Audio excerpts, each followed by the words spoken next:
Coming up in this episode. It is a great time to be in the profession. We're improving healthcare supply chains in a number of countries in Africa to ensure that critical medicines get to the people, the patients who most desperately need them and in perfect conditions. And that is helping save people's lives. The Logistics Collective podcast is a series focused on the logistics industry, where there are many incredible stories to be told. We'll be speaking with those who've worked and are working within the industry today. What have been their experiences, good and bad, since joining, and would they recommend a career in the industry to others? Here's your host, Malcolm Pope. Welcome to the fourth episode of the Logistics Collective podcast. Today we have a slight departure from our normal interviewees. We're heading into the interesting world of procurement. Why do I feel that this is incredibly relevant? Simply, procurement is a key business function that's often closely related to supply chain and logistics. For sure, during challenging times, consideration should be given to how we source and manage our logistics solutions. And logistics service providers are the largest buyers of logistics services, which means there's a whole lot of procurement activity going on in there. So I am delighted to welcome Malcolm Harrison, who's CEO of the Chartered Institute of Procurement and Supply, which I'm now going to refer to as CIPS. Malcolm, welcome. Lovely to have you here. Malcolm, it's very nice to be here. Nice to be talking to another Malcolm. Well, there you go. It's all going to be about Malcolms today, isn't it? So there we go. I've got a number of questions for you in terms of, first of all, is what is CIPS all about? What services does it provide, and really what is its purpose? CIPS's raison d'etre is very straightforward. We exist to build capability, to improve professional capabilities in the procurement and supply profession and all who work in it. We're a membership body. We're a professional body focused on standards, on education, on qualifications. We're also a training delivery organisation. We're a single global body with 64,000 members in about 165 countries and offices in 5. And we're completely agnostic in terms of industry, sector, function.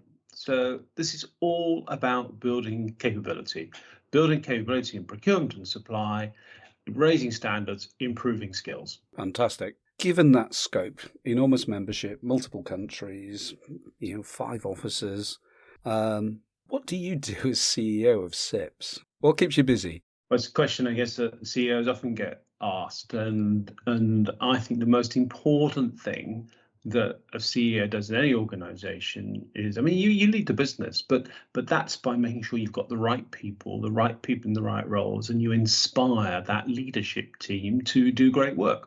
So look, I'm operationally responsible for delivery. I set the strategy with our board of trustees, but really it's about having the right people. It's working with members and customers. It's ensuring good governance, and it's above everything else, it's representing the profession. Thanks, Malcolm. You've had an absolutely fascinating career, including best part of a decade as being CPO for the enormous, food company Nestle. But when was your interest in procurement first sparked, and what's been your fascination with it? Oh, very good question. So I read chemical engineering at university, and so the more I got into designing reactors and thermal crackers, I kind of decided I didn't really want to spend my life doing that, but I wasn't quite sure what I wanted to do until I had a conversation with a recruiter for a company called Mars, who sort of piqued my interest in terms of procurement and supply, or I think it was called supplies in those days. And I guess, Malcolm, it was that triple challenge of a job which was strategic. Establishing supply chains, I think, is strategic. It's about managing relationships externally and internally, and you get real responsibility through spending significant sums of money. And procurement has it all. It was my first job. I started off as a management trainee in procurement or supplies, working for Mars. And as you say, the rest is sort of history. But yeah, just to answer the second part of your question, so why am I still fascinated in it? Look, it's become an even broader profession now than it was 40 years ago. And if you think of the focus on ethics, on integrity, on sustainability, on resilience, I mean, how can you not find that fascinating? I've got to say, I drifted into the wonderful world of procurement later in my supply chain career, and it has a huge amount of value to add to businesses. And I've also sort of shared your route in because I was a chemist. So I got out of industrial chemistry purely and simply. I mean, you might have made the cooker, but I was the short order cook, and there's that's the way it felt. I felt a lot. Let's get on. I'm not saying that if I had decided to spend my life designing fluid bed reactors, that wouldn't have been a great thing to do. I don't think it would have been quite as interesting as a career in procurement. So, thinking about that interesting career in procurement, what's been your best career experience so far, and why? Well, I probably shouldn't have said a career in procurement, because honestly, the best roles I've ever had have been either running a business unit or running a business. And in many ways, procurement actually can prepare you really well for that, because it is about managing relationships. It is about being strategic. It is about knowing the numbers, which are some of the most important things when you're running a business unit or a business. I mean, this is my fourth general manager and CEO role. I guess probably the best role up until now I had was I spent 4 years running a global division of a FTSE 100 company. That was challenging. It was complex. It had scale and scope. It was rewarding. And it really taught me, I guess, about what I think are the important dimensions of a CEO or a leadership role. And to me, it's about those critical 3 dimensions. So it's about your customers, it's about your employees, and then it's about your shareholders, your members, your citizens. And I think you have to get the balance right in terms of all 3 of those. But you must focus on all 3 of them. You've got to have great people. You've got to make sure you're engaged with your customers, and never forget the people that own your business. Really great answer, Malcolm. Thank you. I've been doing some LinkedIn stalking of Malcolm Harrison prior to this, and I've got to look at your career and say, wow, you've done a huge variety of extremely senior and fascinating roles for a large number of very, very large businesses.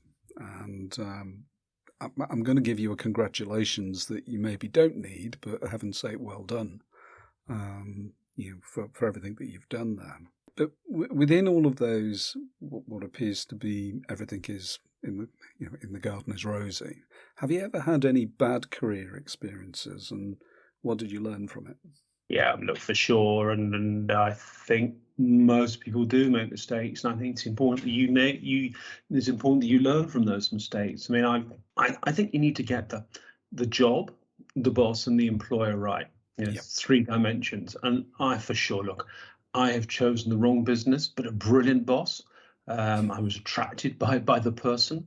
I've chosen a great business, great opportunity, but the wrong boss. Yeah. And neither of those 2 worked out well. They didn't work out badly, but they could have been a lot better. And when you get all 3 right, so you get the right job, the right boss, the right business, I think that's the environment which really allows you to thrive. So your learning really is to understand the profile between, I guess, business, people, boss, all of that culture, to say what works for you best. Yeah, it is, and I think it's more difficult when you come into a business at a relatively senior level. I mean, the great benefit of coming in at a low level of business and then working your way up through that business is you do get to understand all of the people and the environment extremely well. However good your due diligence is, when you're coming in from outside, there's a risk. Sure. And yeah, if you get those 3 right, business, boss, job, wow, that's when you can really have fun and do well. So I've got a really open question for you now, and interpret it as you wish. Where did your career take you? Oh, God, that's I could go back over the last 40 years, Malcolm. I mean, well, look, I'll tell you what, You're looking well on it, Malcolm. I will go back to the start though. So yeah, I mean, I did start in procurement, not for very long, because in true Mars style, they decided that I needed to get more than one functional experience very early on. So I then spent about a year making chocolate, which was fun, hard work, shift work, very quick decision making, all about leading people. I spent a couple of years living in West Africa, sourcing cocoa, which again was a real sort of light bulb moment in terms of, and this is back in the 1980s when we didn't have mobile phones. I'm not even sure that some of the hardline telephones were working all of the time either. So you really were having to take decisions on your own, in a country that you didn't understand fully how it operated. But then I had a series of procurement, sales, supply chain roles, a couple of big sales roles, business unit management role. And I guess I would look back and say probably about half my career, Malcolm's been in procurement and supply, about a third of it in general management and CEO roles. But it was never planned this way, never. I've always been somebody that's wanted a new challenge. And for me, what's important about a job is it's challenging, it's fun, it's exciting, and you feel that you're adding value. And provided you're doing that, then I would say let your career to an extent take you where it takes you. And that's what I've certainly allowed to happen to me. And look, I still feel I've got more to give. So when the man from Mars landed in West Africa, was he dressed in the same way as the man from Del Monte or something different? No, I mean, you couldn't work out who the men from Mars were because we just looked like, strange enough, we just looked like everybody else. But as you talk about, I mean, one of my, I've got lots of great stories from my time at Mars, but one of the things I did once buy was desiccated coconut, which goes into Bounty bars. Sure. And it was a bit like the man from Del Monte when you turned up in Sri Lanka, and it was, oh, here's the man from Mars has come to decide where he's going to buy his coconuts from for the next year. But again, real responsibility very early on in my career. And people or a company that gave me the confidence to operate in some pretty far-flung parts of the world. That's fantastic. So thinking about your oversight and your time within procurement and supply, what do you think are the fundamental changes about the profession from when you started? I think the thing that's most changed about the profession is I do believe it's much better understood today than it was. And especially in terms of the strategic roles that the profession can have on an organisation. I mean, most organisations probably spend 50 to 80% of their turnover on bought in goods and services. So getting this right, and that's about right specifications, right services, right suppliers, is absolutely critical. And then you've got to manage it. And you've got to manage it really well. So it's not just about setting up those relationships. It's then about, because things change and you have to adapt the way you manage a contract to reflect changes in demand. And I do believe that all of that is much better understood now. It shouldn't have needed a pandemic. But I mean, everybody's talking about supply chains today, aren't they?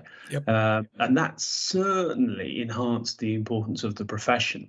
I think the other thing that's really changed has been the advent of new tools. And a lot of those have been about systems. And e-auctions are one of the first. It's a bit of a blunt instrument, in my view. Mine too. But and drive transparency and competition. Sure. And if it's used in the right way, I think it's a good tool. But then things like strategic sourcing, category management, and all of this relies on good data and the systems to provide that. And then you're going to have the right people as well, the right people with the right skills to get the most from those systems. So, but I think fundamentally the profession is much better understood now than it was 40 years ago. Do you think it is better integrated into business today?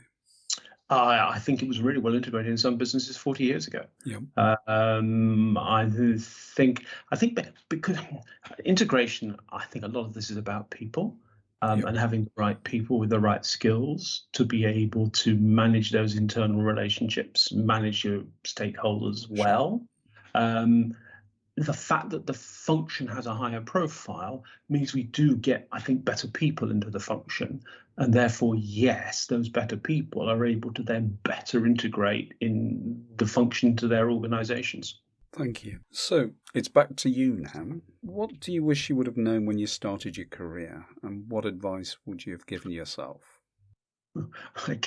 I guess I probably said a little bit of this already, actually, Malcolm. I mean, I wish I'd known how much easier it is to learn about an organization when you start from the bottom and work your way up. Sure. Every time you move business, you go through another learning curve.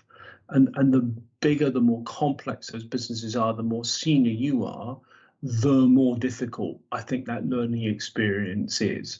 You've got so much to learn. It's not just about the business, it's about the culture, it's who your new colleagues are, how do they operate. And never assume that just because you've worked in one organization that another organization is going to work in the same way. It doesn't. Even if you've moved from one confectionery company to another confectionery company, or one brewing business to another brewing business, they're different. I think the other thing that I wish I'd known was the benefits of having a really good boss. Sure. It does matter. It really does matter. And I think it's true in senior roles as well. You can be pretty lonely in senior roles. So having a network of people to talk to is really important. And I probably would have spent more time building my network if I'd realized that, both internally and externally. And I definitely have done that earlier in my career. I guess the issue was, because you start from the bottom and you work your way up an organization, you kind of build that network because it's there. Different story when you move to other organizations. So yeah, the complexity of organizations, how long it takes you to get to really understand one, the importance of networks, those are probably some things that I wish I'd known more about. I'd certainly share your thoughts on that. I certainly agree with them. So, Malcolm, I know you're keeping a secret, and that secret is relevant, certainly to us, and everything you've said is relevant to us, but we know you've got a great understanding of how to procure and manage logistics solutions. So can you tell me something about that? Well, Malcolm, I wouldn't really say it's a secret. It's funny enough, it's just not something I often get asked a lot about. Sure. And maybe it's not seen as being quite so sexy as sourcing tropical agricultural materials. How very dare you? It's functional packaging, which is part of the consumer experience. I mean, I used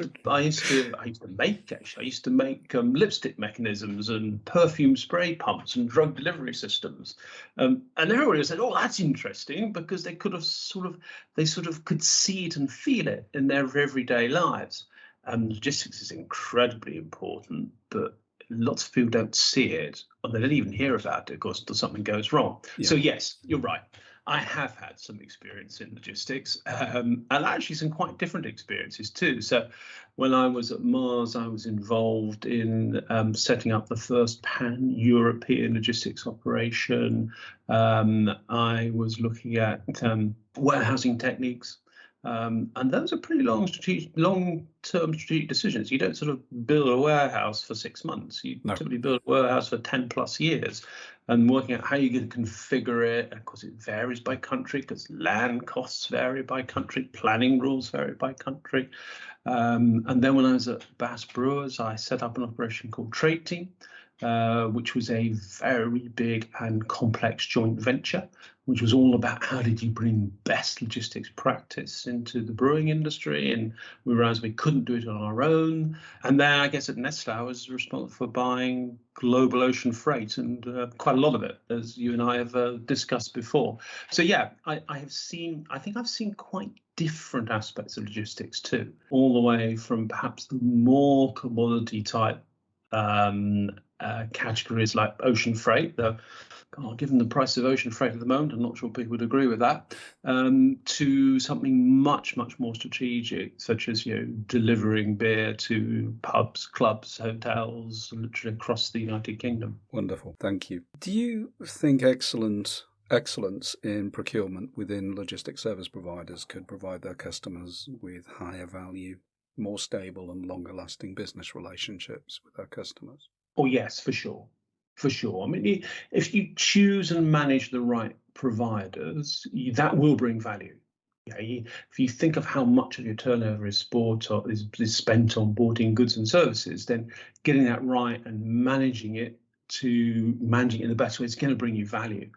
So I guess what do I think the most important things about that? Well, first of all, it is about choosing those right providers. And that needs good people because you've got to get the strategy right. You're going to have to make some judgment calls. I don't think a decision is ever a crystal clear black and white choice, and particularly not when you're dealing with service. And I'm sure we'll talk more about service later on. And then you've got to have people that can negotiate as well. So you need good people to source, and then you need really good people and good data to be able to manage. Now, you talked about long-term relationships. So, I think long-term relationships aren't necessarily all soft and cuddly, because you've got to be able to manage change, and things do change, and then you've got to adapt to those changes. I mean, you're going to have to make new investments. You're going to have new people coming in. But I would always be of the view with something like logistics that you should do your most to make your current relationship work and work really well, even if that needs to change. Now, sometimes you do find you've got the wrong provider. And in my experience on logistics, typically if they haven't innovated, or they haven't invested, and they haven't invested in the right solutions, or they haven't invested in people, but then you have to change. But my better examples will all be about managing really good long-term relationships. Sure. And they've evolved hugely over time. I do think, so I'd come back to service, and perhaps now is the right time to say it. I do think that with the logistics service providers, I mean, the secret's in the word there, isn't it? Service. Service is critically important. And when you've got a logistics service provider, that logistics service provider is providing that service to your ultimate customer. And your logistics service provider really needs to understand the context of both your business and your customer's business really well. That's not easy. It takes time and it takes investment. And I think the cost of change here is really high.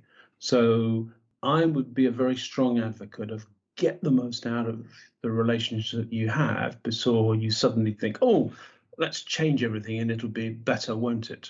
I absolutely concur with that. The riskiest thing that you can do is to change, and you've got to be absolutely sure that the benefit that you're seeking to achieve or the problem that you're seeking to correct is worthy of that risk. And yes.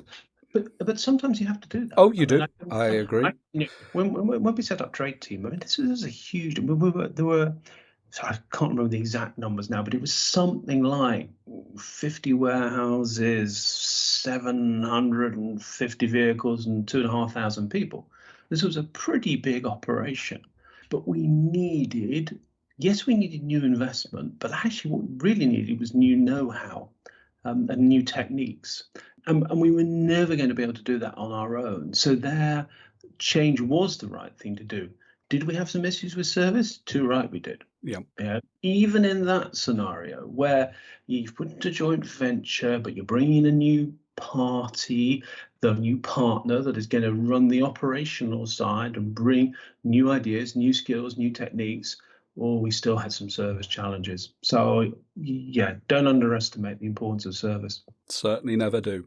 But thank you for confirming my own perspective and experience of that. It's valuable. So, look, in my role at Lagurium, we've spent a great deal of time looking at the interface between logistics service providers and their customers.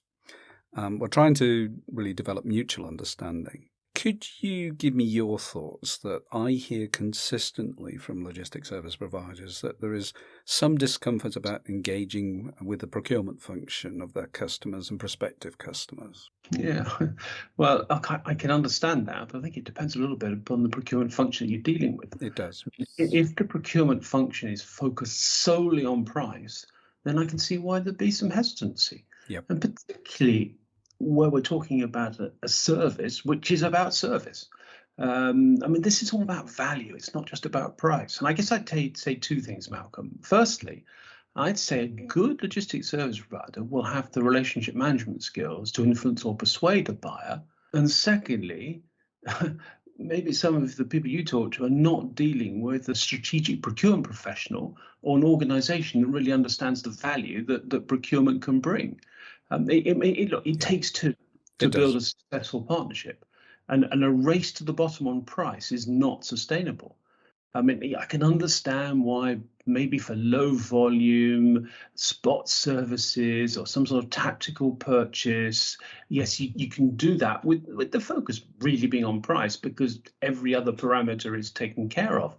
But that's not a strategic provision of logistics services. No, it's not. So look, you got to get the right skills on both sides. And if you've got that, then yes, you have to talk. You must talk. And actually trying to avoid talking to the procurement people, that's not going to work out well either. So for me, it's about get the right skills and make sure that both sides have got those right skills. I certainly support you in that. It's sort of interesting because we do engage in this interface between LSPs and their customers. The one thing that has surprised me is I don't think the logistics service providers generally know enough about their customers' procurement processes and how all of that fits together and works. And so there's a need for education about that. Nor do I think the logistics service providers potentially engage with the prospective buyers to educate them on what for them looks good and what is the best way to interact. I mean, I know some of them do, but I think procurement adds a huge amount of value in the process of sourcing a logistics solution. I mean, I would agree. One, because it's a profession that I care deeply about and I represent and I want to see get better and better. And secondly, because I guess I've had some of those experiences as you had unearthed. But I also recognise that this is not done well everywhere. No. And those are the areas where I think we need to focus on helping people understand the benefits of having the right people with the right skills on both sides of the table, and then really get that focus on value, delivering value. And what do you see as the key risks in sourcing a new logistics solution? No surprise, service. Okay. Look, service levels have got to be maintained to your ultimate customer. And I think very often when you change provider, that new provider doesn't really understand what the customer needs. So in fact, actually, sometimes I'm not sure the customer understands what the customer needs are. Spot on. And because you find they haven't been accurately written down or specified fully, there's a degree of sort of corporate memory there, which you don't get down on a piece of paper. So yeah, transition I think is always very, very risky. I think the other thing you just need to be a bit careful of is that there may be an issue where you get the new provider and the new provider comes in and they don't achieve the returns that they anticipate. It might cost more in those early months. And my view has been you've got to deliver service, frankly, in spite of the cost, in spite of the investment, because if you don't get a new relationship like that off to the right start, it probably won't endure. And both parties get the most out of these relationships, not in the first 6 months, but over 4 or 5 years or 10 years or whatever that relationship is. So yeah, there are risks. It's about service. It's about understanding the context well. And it is absolutely those risks associated with transition. Thank you so much. Thinking about procurement generally, what are the key challenges and opportunities of the moment? Well, look, I mean, it's an incredibly exciting and challenging time for the profession at the moment. And why? Well, I think we've had 20, 25 years of reasonably benign supply chains. Sure. Supply and demand have been pretty much in balance. There's been a very high focus, I would say excessive focus on cost. But look, value is always important, but not just unit price. And now we've had massive disruptions, um, be that a pandemic, be that a war in Ukraine, be that as far as the UK is concerned, us leaving the EU. I mean, there's three huge disruptions, and they've all come at about the same time. And we've got imbalances, serious imbalances in supply and demand. And then you've got the need to focus on resilience.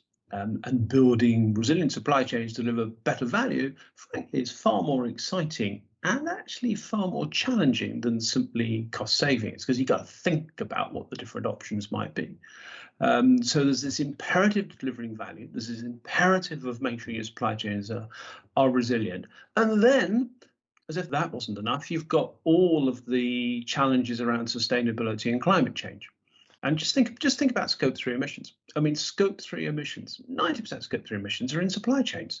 So this is an incredibly important agenda, and one that I think the procurement profession is uniquely well placed to help organisations deliver on. Somebody said to me early on in my career, Malcolm, "Oh, Malcolm, that's not a problem, it's an opportunity." And actually, I think as far as the profession is concerned, this is an opportunity. Yep. So yes, there are challenges, but there are also lots and lots of opportunities for procurement and supply at the moment. And those opportunities really are that they are completely different to, let's say, that, and forgive me, slightly Pavlovian procurement that we've had before. It is more interesting, it is more challenging. We're going to have to be more innovative to be able to get around things.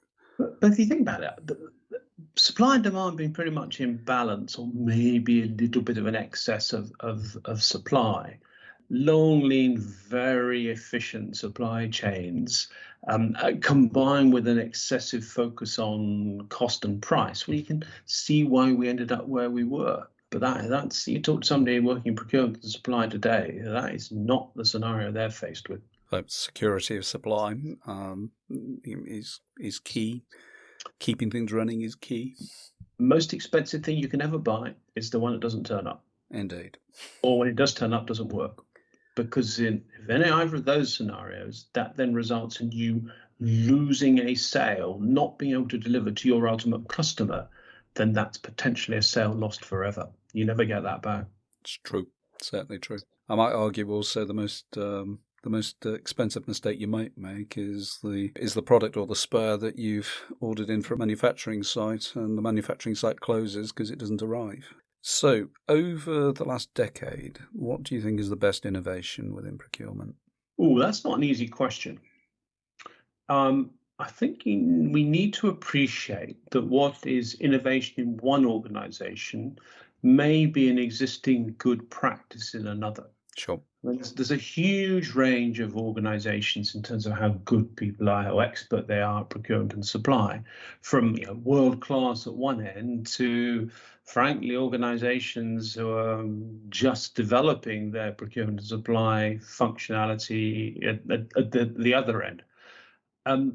I think what I would probably say, though, is that IT systems and the way IT systems have come on over the last 30, 40 years are probably behind some of the best developments. I mean, they certainly helped in terms of providing transparency, driving efficiency, improving effectiveness.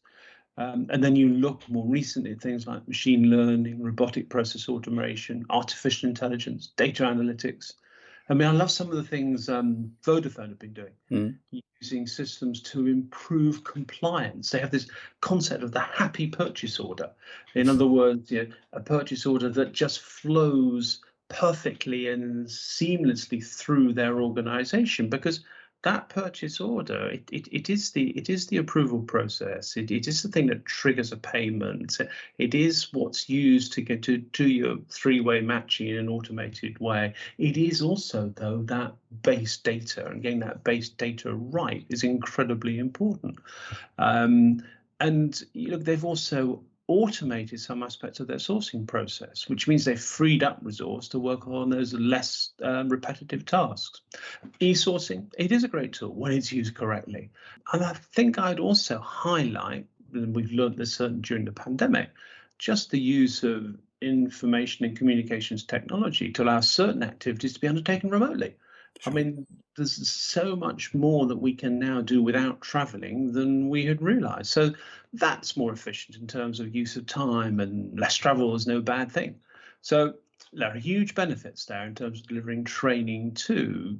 And you can train people remotely, and you can do it all in bite-sized chunks. So I don't think there's any one thing, Malcolm, that I'd say is the greatest thing that's happened in procurement in the last 20 years.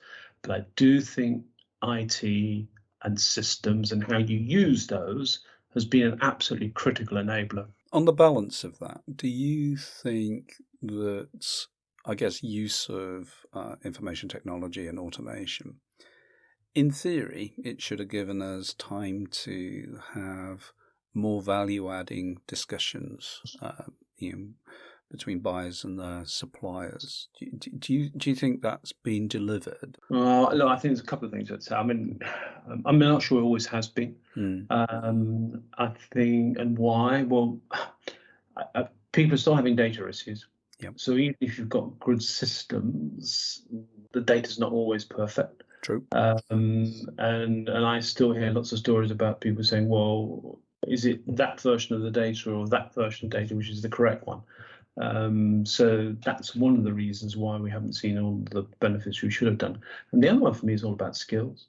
Yeah. It's about having the right skills to be able to undertake those other activities, to reflect, to think about strategic options, to work out how you might manage a relationship better, understand what a supplier might have in terms of capabilities that you're not aware of, that haven't come through a tender process, and then you suddenly find, oh, there's an opportunity there to work in a different way with that provider that I didn't know about, and that's how you start delivering really incremental and innovative value.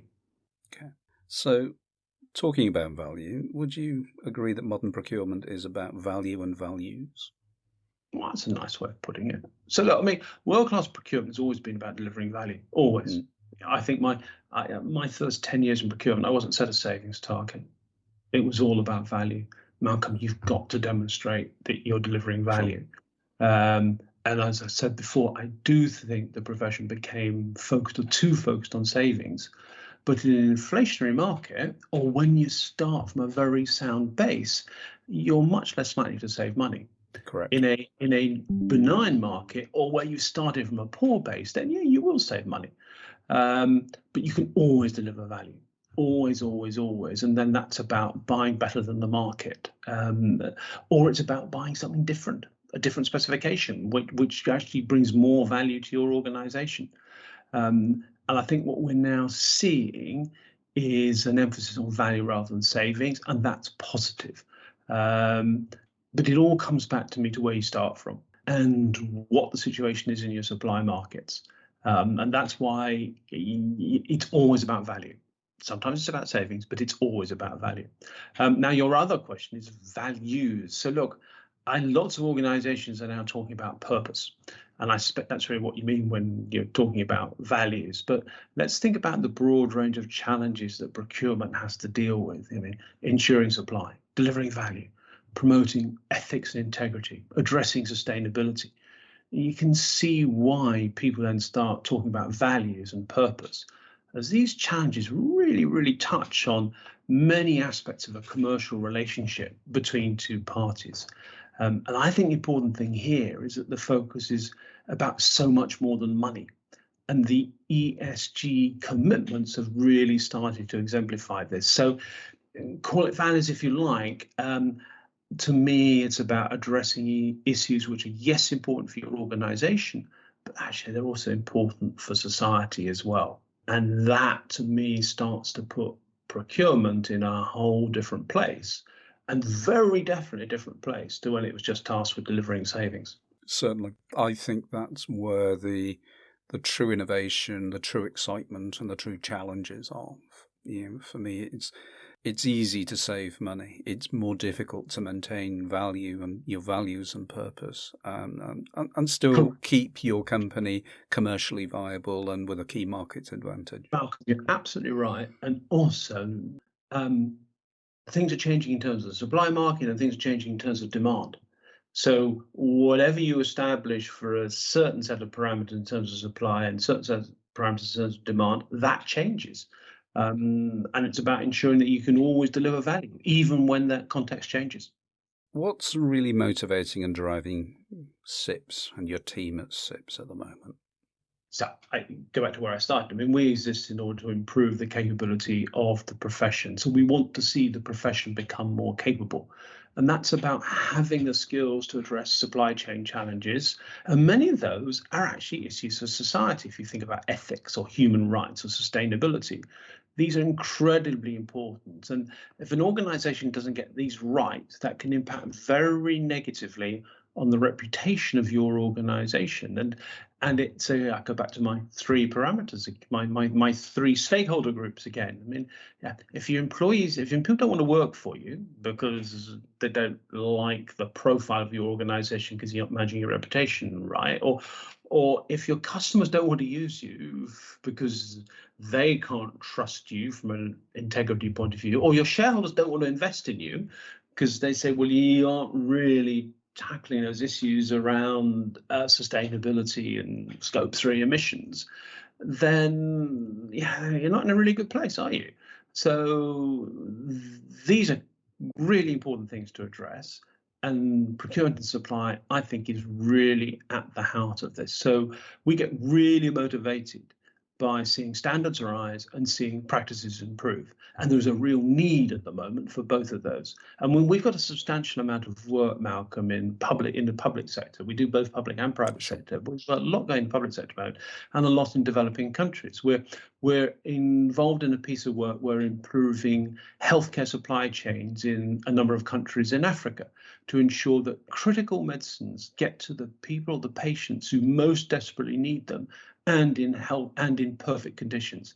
And that is helping save people's lives. That is incredibly motivating.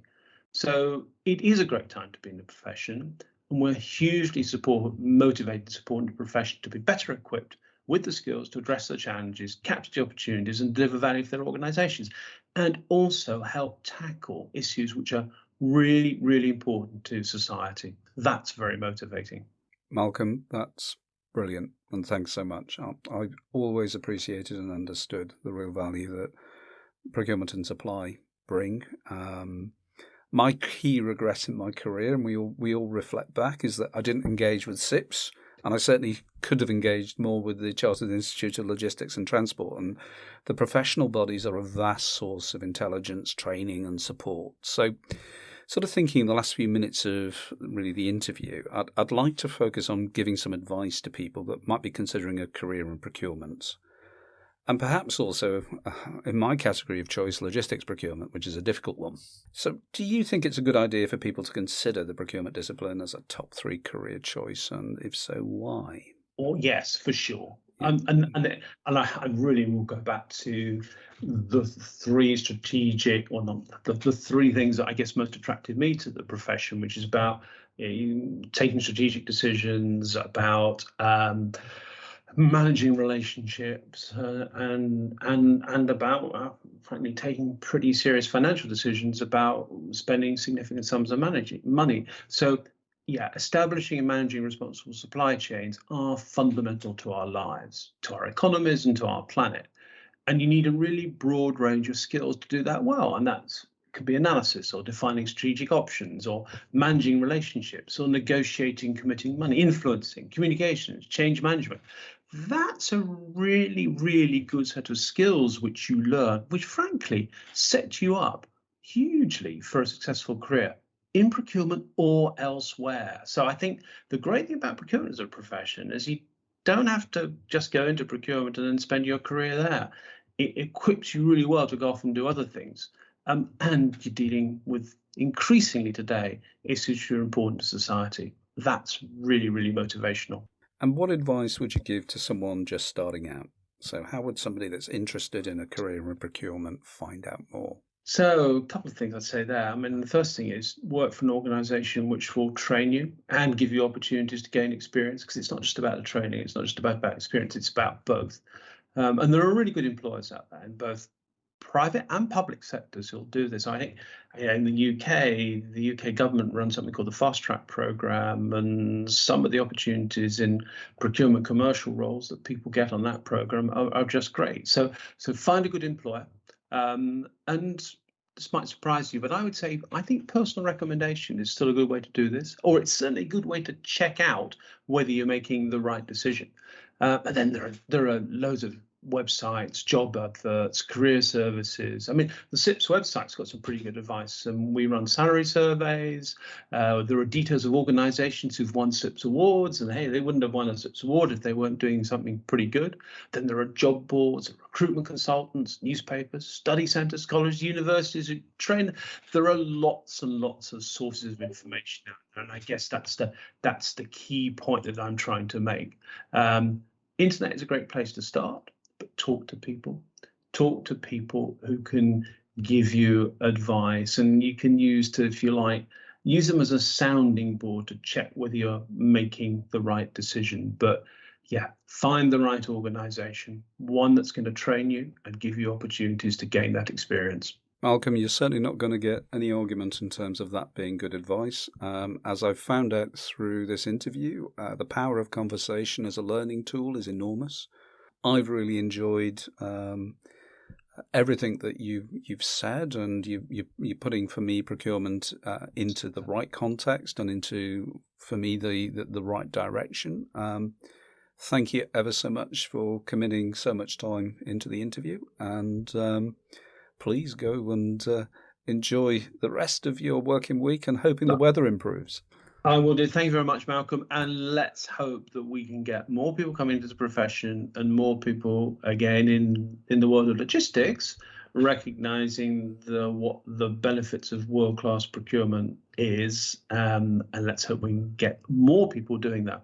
That will be a win-win. I certainly agree that, because the logistics service providers generally are buying to resell, so it's pretty damn important to have your procurement as part of that. So, no, brilliant. Thanks ever so much, Malcolm. Very good to talk to you. So, if you're enjoying what you're hearing on Logistics Collective, the podcast, please like and follow us. And if you do like and follow us, we will give you a reminder when the next one is out. You can get in contact by email, podcast@logisticscollective.com, or leave a voice message on our website, logisticscollective.com. The podcast is a production by Leguru.